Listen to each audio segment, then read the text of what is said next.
Maria kam 1974 von Italien nach Brenzbach in Südhessen. Kurz davor hatte sie Antonio D'Angelo geheiratet. Antonio ist 1999 gestorben. Was Maria von Antonio bleibt, sind Kinder, Erinnerungen und der Nachname D'Angelo. Und diesen Nachnamen, D'Angelo, soll sie nun auch noch verlieren.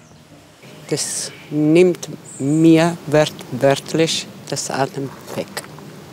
Ich habe fast 50 Jahre mit diesem Namen gelebt. Und das ist, wo ich mich damit identifizieren kann. Und plötzlich werde ich jemand anders.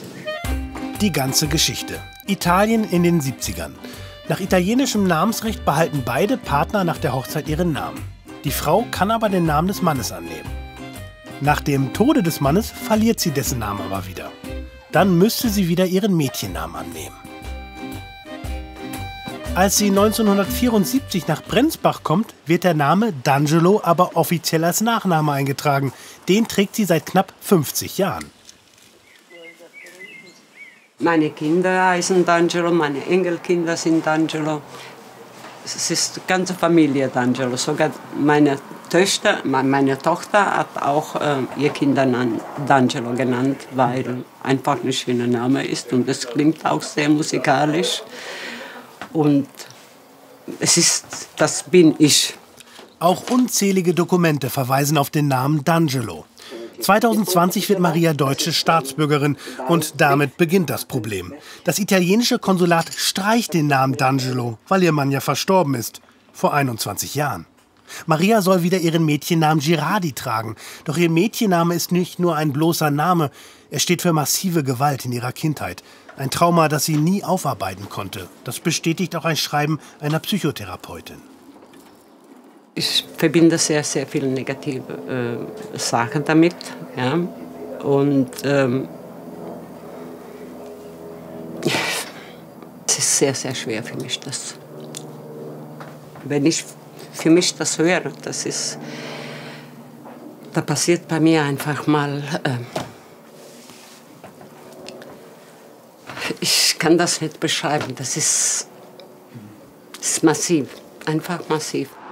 Doch die Ausländerbehörde im Landratsamt des Odenwaldkreises bleibt hart.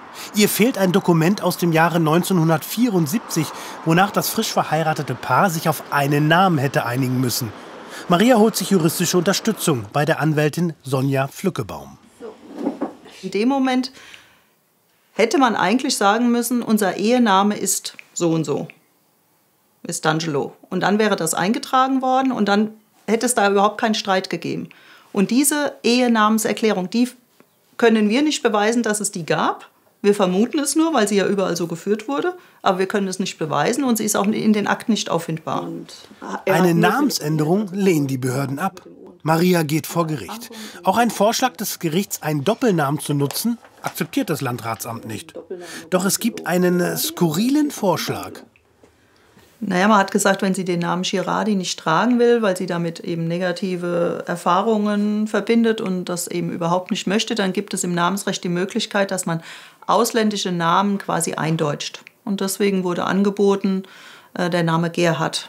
Ich fand es sehr zynisch, ja, weil sie ja wirklich mit ihrem Mädchennamen sehr schlechte Erfahrungen verbindet und das eben auch für sie einen enormen psychischen Druck verursachen würde, wenn sie den tragen müsste.